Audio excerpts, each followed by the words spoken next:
새벽 시간이 되었습니다. 닭이 울어요. 첫 닭이 울었어요. 닭 울음소리가 울려 퍼졌습니다. 그런데 바로 그 시간에 시험이 찾아왔습니다. 예수님께서 베드로에게 말씀하셨죠. 닭이 두 번 울기 전에, 두 번째 닭이 울기 전에 네가 나를 3번 부인하리라 그랬어요. 첫 닭 울음소리와 두 번째 닭 울음소리가 아주 중요한 문제였습니다. 우리가 함께 읽었던 14장 말씀 속에 몇 가지만 생각해 보면 38절에 보면 이렇게 말씀이죠. 같이 읽어볼게요. 38절은 시작. 시험에 들지 않게 깨어있어 기도하라. 마음에는 원이로되 육신이 약하도다 하시고. 시험을 이기려면 이기는 비결이 있다고 예수님 가르쳐 주셨죠. 자, 어떻게 이기는 겁니까? 38절에 의하면 기도를 통해서. 왜 기도하죠? 나는 부족하고 약하니까 하나님의 도우심을 청원하는 겁니다. 자, 그러면 시험을 이기는 비결은 뭐 해야 된다고요? 기도해야 된다. 기도하지 않으면 시험에 넘어진다는 겁니다. 자, 두 번째는 41절이에요. 같이 읽어볼게요. 41절 시작. 세 번째 오사 그들에게 이르시되 이제는 자고 쉬라. 그만 되었도다. 때가 왔도다. 보라, 인자가 죄인의 손에 팔리느니라.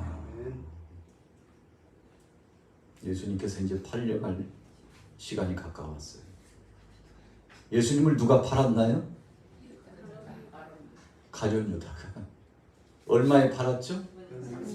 은 30. 은 30에 팔았어요.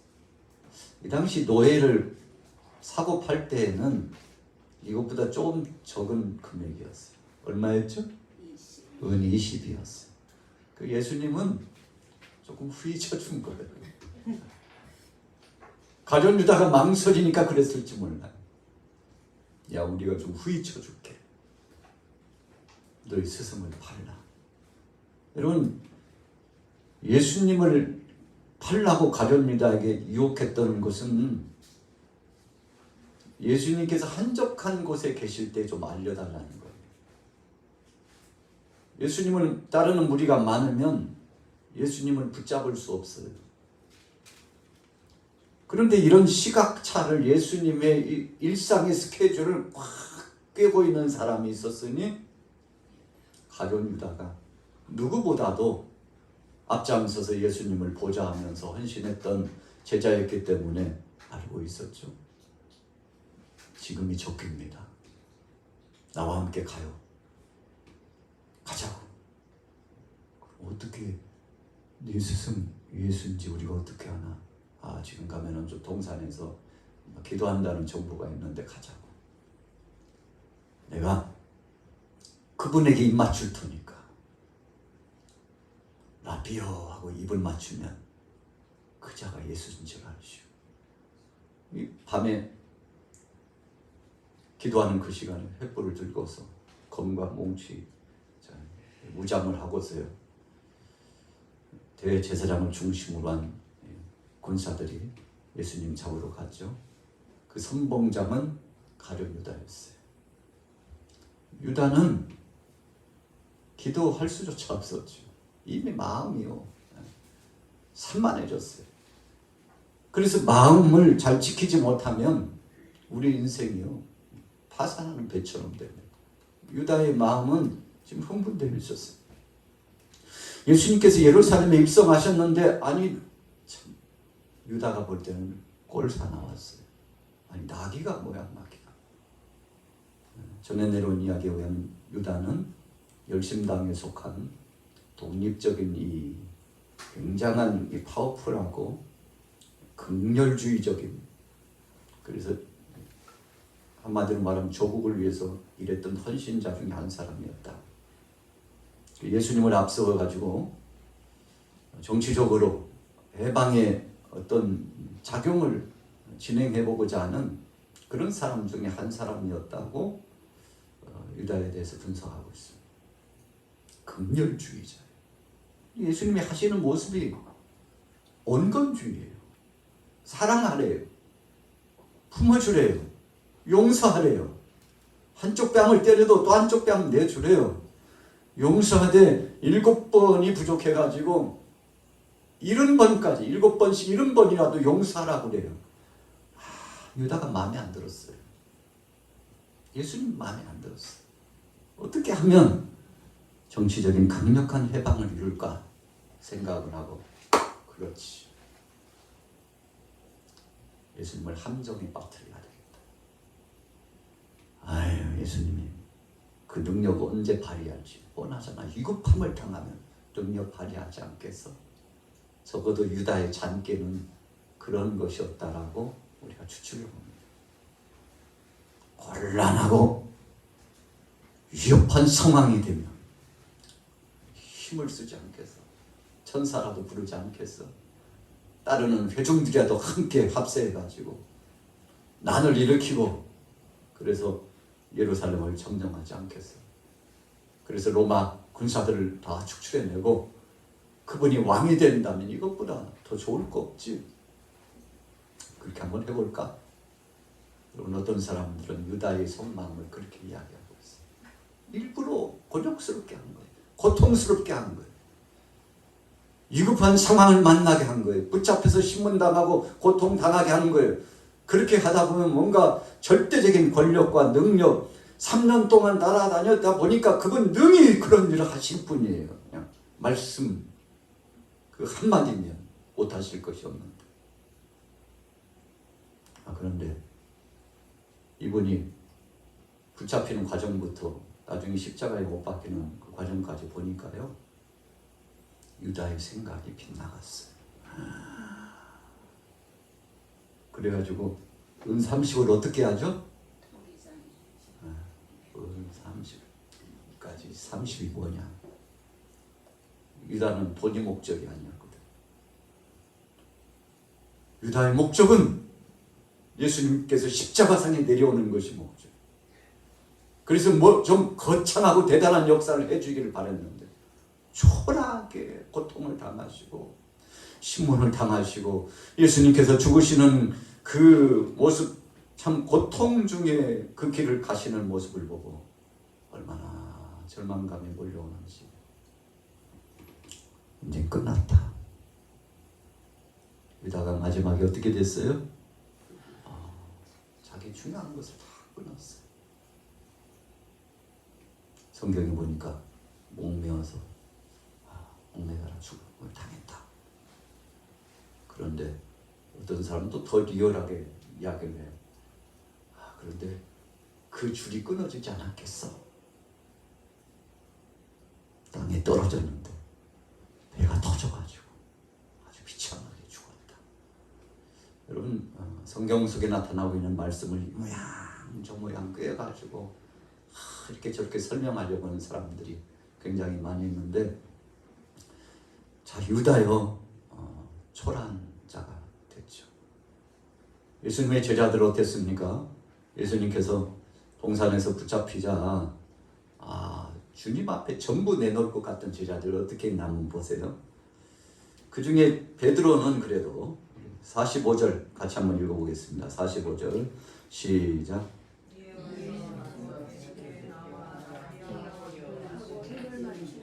그들이 예수께 손을 대어 잡거늘 곁에 서 있는 자 중에 한 사람이 칼을 빼어 대제사장의 종을 쳐 그 귀를 떨어뜨리니라. 자, 가룟 유다는 예수님 앞에 와서 입을 맞췄습니다. 선생님, 저 누군지 알죠? 내가 널 왜 몰라 이놈아. 유다잖아. 너 이제 할 일 하러 왔구나. 예수님 다 알고 계셨잖아요. 성만찬 자리에서 지금 나와 함께 그릇에 손을 넣는 자가 나를 파니라. 유다가 깜짝 놀라겠죠. 어이 놀래라. 아니, 예수님이요 그냥 질서적이셨어. 유다에게 기회를 주는 거죠. 빨리 지금이라도 돌이키라 하는 거죠. 예수님을 팔았어요. 그 예수님 앞에 다정히 와가지고 입 맞추는 유다의 모습 한번 생각해 보세요.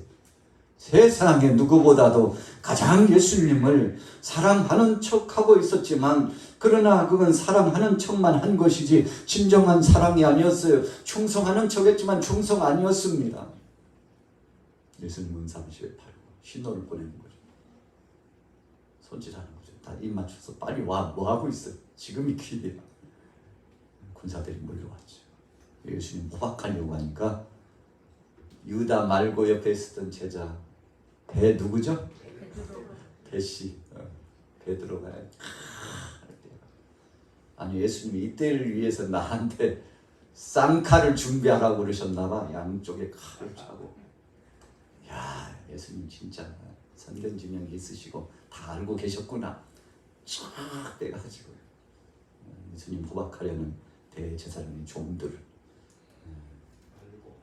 말고 귀를 갖다 내리치면서 못 들어는 주시라. 그 손 못 놔. 베드로 대단한 사람입니다. 진짜 칼 준비하려니까요. 칼 준비하고 예수님 호위하려고. 주님 내가 죽을지언정 주님 떠나지 않고 주님 지켜드릴게요. 근데 예수님을 향한 그 베드로의 고백이 말뿐 아니라 직접 예수님 포박하고 잡아가려고 하니까 한쪽 제자 유다는 입 맞추면서 간사하게 예수님 위하는 척하고 팔잖아요. 베드로는 예수님 지켜드리려고 쇼판 칼을 휘둘렀는데 얼마나 예리하게 그 칼을 비껴갔는지 제사장의 그 말고의 귀가 툭 떨어졌어요. 여러분 그런데도 베드로가 조금 지나니까 어떻게 됐나요? 자 성경 한번 읽어볼게요. 50절 읽어볼게요. 50절 시작. 제자들이 다 예수를 버리고 도망가니라. 얼마 지나지 않았어요. 예수님이 이상하다. 왜 잡혀가셔? 왜 잡혀가셔? 오히려 칼을 빼들고 제사장의 종 말고의 길을 내리치면서 호통을 쳤던 베드로에게도 베드로 뭐하는 짓이야? 칼집에 꽂아. 내가 그렇게 쓰라고 칼을 준비하라고 하는지 알아? 예수님한테 얼마나 혼났는지 몰라요. 오히려 자기를 잡으려고 하는 제사장 종 말고 길 떨어진 길을 갖다 붙여주시면서 얼마나 아팠냐. 사랑하는 마음을 가지고 떨어진 길을 붙여주시네요. 여러분 그 장면만 봐도 사람들이 소스라치게 놀라는 거죠. 아니 저분이 도대체 어떤 분이시길래 누구시길래 귀가 떨어졌는데 즉석에서 수술해 버리십니다. 그냥 만져주시니까 치유가 되고 회복이 되었다는 뜻인데 여러분 그 장면만 봐도 기가 막히는 일이에요. 그런데 예수님이 손을 내미는 거예요. 야, 너들 목적이 있다 하잖아. 다 내버려도 나만 가면 되잖아. 예수님께서 직접 잡혀가시는 거예요. 여러분 잡아간 게 아니에요. 우리 같이 따라해보겠습니다. 예수님께서 잡혀주셨다. 가자 때가 됐어. 가자. 예수님이 포박당해가지고 갔는데 여러분 신문을 당하고 코스코스 걸쳐가지고 대제사장 가야바의 뜰까지 진행해 나가는데 참 창피한 일 한 가지가 있잖아요. 51절부터 한번 읽어볼게요. 시작. 한 청년이 벗은 몸에 베혼 이불을 들고 예수를 따라가다가 무리에게 잡힘에 베혼 이불을 버리고 벗은 몸으로 도망하니라. 예수님 잡혀갔는데 걱정이 돼가지고 가까이 갔다가 포박당해서 너희는 너도 같은 당이지. 옷을 콱 잡으니까 웃도리를 벗어제끼고 옷을 꽉 잡으니까 옷 벗어제끼고 도망갔죠. 제자들 다 도망갔어요. 그런데 오늘 한 제자가 등장하는데 베드로가 예수님 궁금해가지고 따라 신문 나오는 현장으로 갔죠. 근데 가긴 갔는데 이렇게 갔어요. 성경 보세요.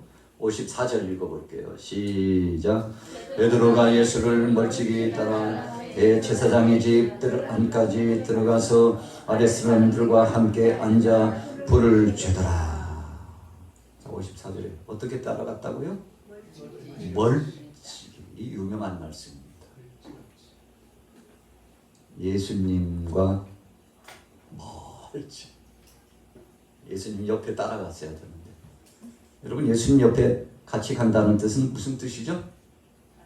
같이 붙잡혀서 죽으러 간다는 뜻이에요. 수지자 베드로쯤 됐으면 여보시오들 나도 저분의 한패요 한패. 저분 잡으려고는 나도 잡아주고 저분 죽이려고는 나도 죽여달라고. 여러분 이렇게 했어야 정상적인 수제자요. 또 베드로 주님 앞에 맹세하고 고백한 대로 그렇게 되는 거 아닙니까? 멀지. 왜 멀찍이 따라갔죠? 이유가 뭐예요? 왜 멀찍이 따라갔어요? 예? 야, 성경 박사들입니다. 안 죽으려고. 야, 우리 양학의 성도님들은 성경 박사예요. 아멘. 멀찍이 따라갔어. 그런데 중요한 것은요, 예수님 가까이 가지 않고 멀찍이 따라가면 뭐가 찾아와요? 시험이 찾아옵니다. 오늘 본문 말씀의 핵심입니다. 우리가 교회 안에서 신앙생활할 때요, 이 공동체 안에 함께 머물러 있는 사람은 절대 시험 안 들어요. 근데 멀리 떨어져 있는 사람은 시험 빠져요.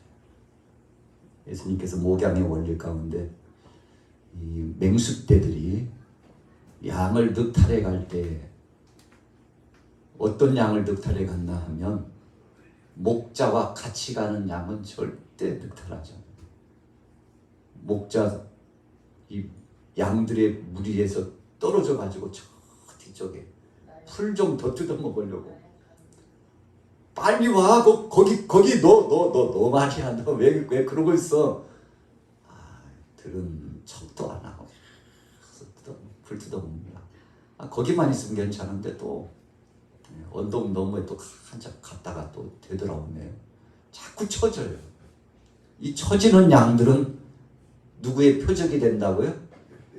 맹수, 이리떼, 늑대. 맹수의 표적이 돼요. 달같이 달려와가지고 잡아먹습니다. 베드로가 시험에 들죠? 첫 닭 울고 나서 두 번째 닭 울기 전에 한 번도 아니고 몇 번? 3번 예수님을 부정합니다. 왜요? 멀지 이렇게 떨어져 있습니다. 나는 예수님은 죽어도 나는 살리라. 예수님 고통당해도 나는 자유하리라. 예수님 신문당하고 공격당해도 나와는 상관없으리 이렇게 생각하고 멀지. 윗들이 있고 아랫들이 있는데 아랫들 쪽에 이렇게 무리들 속에 숨어가지고 참 그 모습이 얼마나 초라합니까? 우리가 그럴 수 있어요. 자 보세요. 54절 다시 보면 베드로가 예수를 멀찍이 따라 대사장의 집 뜰 안까지 들어가서 아랫사람들과 함께 앉아 불을 쬐더라 그랬는데, 그런데 예수님 신문당하죠. 고통당할 때 이 뜰이 어떤 뜰이냐 66절에 나와 있어요. 같이 읽어보겠습니다. 66절 시작. 베드로는 아랫뜰에 있더니 대제사장의 여종 하나가 와서 어디에 있었다고요? 아랫뜰에 있으니까 윗뜰에 예수님께서 신문당하시고 있는 거 다 보입니다. 이렇게 마치 무대를 연출하는 것처럼 무대를 연출하는 거죠. 예수님 다 보여요. 야, 예수님이 저렇게 생겼구나. 사람들이 신기해가지고 몰려왔을 거예요. 신문당하고 조롱당하고. 오늘 성경에 보니까 65절에 예수님을 대할 때 침뱉으며 65절 그 다음에 뭐 했다고요? 얼굴을 가리고 뭘로 쳐요? 주먹으로. 왜 얼굴을 가리고 쳤을까요? 누가 때렸는지. 저분은 연상에서 어떻게 얼굴을 뒤집어 씌우고 주위 사람들이 예수님을 얼마나 때렸는지 몰라요. 그 다음에 또 뭐 했다고요? 선지자 노릇하라. 그리고는 하인들은 뭐 했어요? 손바닥으로 치고. 예수님은요 지금 보통 능욕을 당하는 게 아닙니다. 종들까지 와가지고 얼굴 가려놓고요. 아이고 이자가 바로 그 자였어? 아이고, 어떻게 주먹으로 때려도 침을 뱉어도 그런 수치와 능욕을 당하고도 야 죽은 자를 살리고 병자를 고치고 무리로 걸고 엄청난 역사를 진행했다는데 아니 그 양반 맞아? 혹시? 야 이게 별거 아닌데 뭐 그냥 가짜 행세한 거 아니었어? 사람들이 조롱하면서 비웃는 겁니다. 여러분 그때 베드로가 그거 다 보고 있으면서 구경했다는 겁니다. 예수님 그렇게 모욕당하고 고통당하는데 그 현장에서 구경하고 있었어요. 여러분 왜 하인들이 와서 예수님의 뺨을 때리기까지 했습니까? 자, 예수님의 제목이 뭐였죠? 예수님 제목이 뭡니까? 몇 절에 나오죠? 64절 읽어보겠습니다. 63절부터 4절 시작. 대제사장이 자기 옷을 찢으며 이르되 우리가 어찌 더 증인을 요구하리요? 그 신성 모독하는 말을 너희가 들었도다. 너희는 어떻게 생각하느냐 하니 그들이 다 예수를 사형에 해당하는 자로 정죄하고.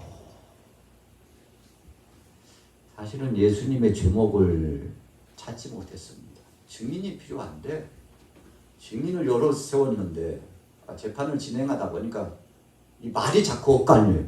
어떤 사람은 저분 우리가 뵈니까 하나님의 아들 맞고 저분이 그리스도 맞아요 하다가도 근데 아닌 것도 같고 보니까 오늘 잡혀서 저렇게 신문당하고 초라하게 있는 행색 보니까 아닌가벼 아닌가벼 아닌가 내가 말 잘못했나 봐. 사람들이 말이 안 맞아요. 끝까지 주머니 가야 되는데 차라리 저분은 그리스도의 하나님의 아들이라고 저분을 함부로 해서는 안 된다고 이렇게 했으면 좋겠는데 그러다가도 말꼬리를 흐려가지고 그런데 아닌가요? 아닌 것 같아요. 그냥 조금 이렇게 사람들 따르다가 다 사람들 떠나가고 추잡한 인간이요. 별거 아니요. 저 강도만도 못한 사람이요. 막 사람들이 주머니 말이 바뀌어가면서 도대체 어떤 증인을 사회에 세워야 될지 여러분 이 결정을 잘 못 내렸어요. 근데 이때 대제사장이 예수님께 묻습니다. 당신이 하나님의 아들이요? 당신이 그리스도 맞냐고? 그래서 예수님 뭐라고 대답하셨어요? 맞아. 내가 그리스도야. 대제사장이 얼마나 놀랐을까요? 여느 사람 같으면 이런 대답을 하면 안 돼요. 왜요? 신성모독으로 죽거든요. 근데 예수님이 네가 다 이야기했네. 맞아. 내가 메시아야. 그리스도야. 하나님의 아들이야. 이렇게 예수님이 말씀했으면 적어도 종교 지도자라면 주님 제가 3년 동안 들은 정보만 해도 주님은 그리스도가 맞습니다.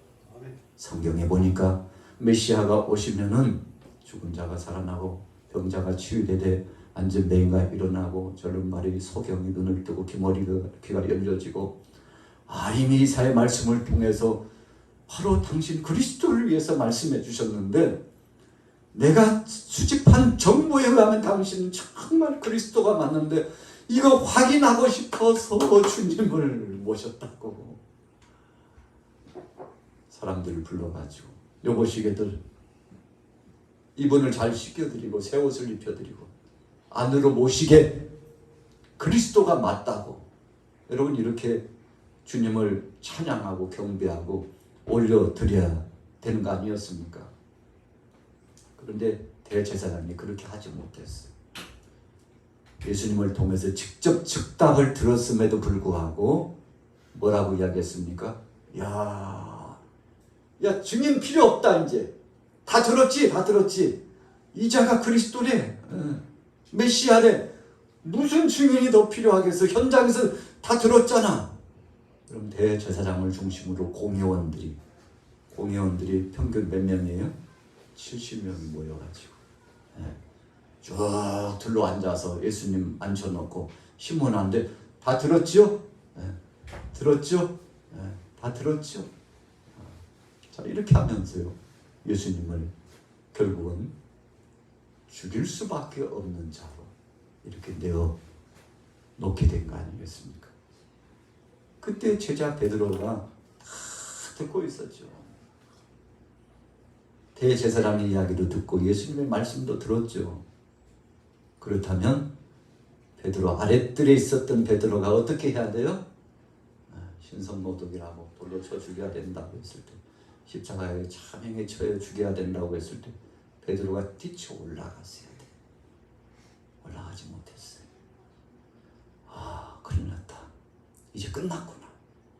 아니 왜 예수님은 소낙비는 좀 피해 갔어야지. 왜 저 상황에서 자기 죽이려고 그러셨는데 저 상황에서 좀 예수님 적당히 대답하시지 왜 저렇게 말씀하셨을까? 아마 베드로가 그랬었죠. 이제는 끝났다. 상황 끝났다. 얼마나 다리에 힘이 풀리고요. 절망적인 상황인지 도망갈 상황만 찾고 있는데 오늘 첫 번째, 두 번째, 세 번째 시험이 찾아오잖아요. 당신 아니 왜 여기 있어? 저 양반하고 같은 패거리 아니야? 아니라고. 세 번씩이나 주위 사람들이 베드로를 향하여서 같은 패거리라고, 이 사람도 포박해 잡아야 된다고, 신문해야 된다고 별말이 다 나왔겠죠. 예수님 저주까지 하면서 부정합니다. 그런데 여러분 베드로가 이 예수님을 부정한 것 때문에 탄식하고 눈물을 흘리면서 그가 참회하게 되지 않습니까? 내가 왜 그때 그랬을까? 예수님을 시인했더라면, 예수님이 그리스도고 나도 저분을 믿는 제자 중에 그냥 제자가 아니고 수제자라고, 저분 죽이려고 그러면 나도 죽이라고 이렇게 고백하고 시인했더라면 베드로 미래가 어떻게 됐을까요? 자, 이게 결론입니다. 베드로의 미래가 어떻게 됐을까요? 예수님 따라 죽죠. 죽죠. 왜? 신성모독죄를 같이 범하는 자니까. 예수를 그리스도라고 인정하는 것은 하나님을 모독하는 것이라고 여겼기 때문에 인정하고 변호하면 같이 죽는 겁니다. 베드로는 알고 있었어요. 같이 죽고 싶지는 않았어요. 피해가려고 했던 것입니다. 그러나 부정하지 않고 예수님을 시인했더라면 세상에 예수님 다음으로 죽은 다음에 예수님께서 베드로야 너는 가만히 있어 있나? 예수님만 혼자 부활하셨을까요? 제 생각은요 같이 부활했을 것 같아요. 베드로 뭐해? 일어나, 시간 됐어. 지금 잘 시간 아니다. 일어나. 예수님께서 깊이 잠든다고 그러잖아요. 죽은 것을 잠들었다고 예수님 그러셨잖아요. 일어나, 잘 만큼 잤어. 사흘 잤으면 됐지 뭘 더 자. 일어나 하고 베드로 이렇게 세우셔가지고 같이 부활의 영광스러움을 선포하시고 드러내셨지 않을까 생각해 봅니다. 여러분 예수님을 시인했더라면 부활의 영광스러움을 체험하는 제자, 근데 예수님을 부정했기 때문에 그 영광스러운 판결에 참여하지 못한 것. 그래서 오늘 주제가 시인하는 자와 부인하는 자의 차이, 답이 나왔죠? 베드로가 예수님 시인했으면 뭘 체험했다고요? 부활의 영광스러운 경험을 예수님과 함께 체험했을 거예요. 부인했기 때문에 어떻게 됐어요? 나중에 십자가상에서 거꾸로 매달려가지고 내가 어떻게 예수님하고 똑같이 정상적으로 못 박혀 죽냐고, 여러분 나를 거꾸로 매달아 달라고. 그래서 순교 제물로서 마지막 주님의 뒤를 따라갔잖아요. 이제 장차 주님 오시게 되면 그 베드로도 부활의 영광을 체험하게 될 줄로 믿습니다. 할렐루야. 왜요? 우리보다 먼저 죽었으니까. 부활 때 누구부터 살아나요? 먼저 죽은 사람 순서대로 살아난대요. 그래서 우리는 혹시라도 나만 먼저 죽을까 봐 겁나네. 저 양반들은 한 20년 30년 더 살다고 있던데 진짜 억울하고 분해가지고 나 오늘 못 죽겠는데 이런 자세가 아니라 주님 먼저 부르신 것은 먼저 부활의 영광을 체험하도록 하시고자 부르시는데 기쁨으로 영광 중에 주님 앞에 갑니다. 이런 고백자가 되기를 예수님의 이름으로 축원합니다.